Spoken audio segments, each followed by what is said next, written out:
اللہ صلی اللہ علیہ وسلم نے فرمایا، کیا تجھے معلوم ہے کہ کتاب اللہ میں سے تمہارے پاس کون سی آیت سب سے افضل ہے؟ کیا تمہیں معلوم ہے کہ کتاب اللہ میں سے کون سی آیت سب سے افضل ہے؟ تو میں نے عرض کیا، اللہ اور اس کے رسول ہی بہتر جانتے ہیں، مجھے تو نہیں پتا۔ آپ دوبارہ فرمایا کہ کیا تجھے معلوم ہے کتاب اللہ میں سے تمہارے پاس کون سی آیت سب سے افضل ہے؟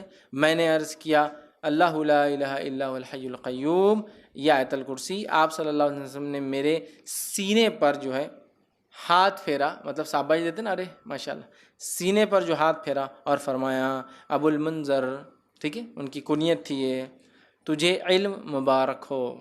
تو اللہ لا الہ الا هو الحی القیوم، یہ جو آیت الکرسی ہے، یہ آیت یاد رکھیے سب سے افضل آیت ہے، بہت افضل ہے، بہت فضیلت والی آیت ہے، اس کو ہم بکثرت پڑھنے کی کوشش کیا کریں۔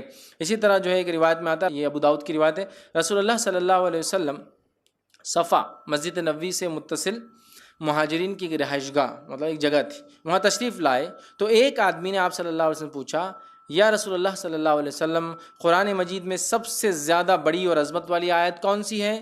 آپ صلی اللہ علیہ وسلم نے فرمایا، اللہ لا الہ الا هو الحی القیوم، آیت الکرسی آپ نے بیان کی، یہ سب سے فضیلت والی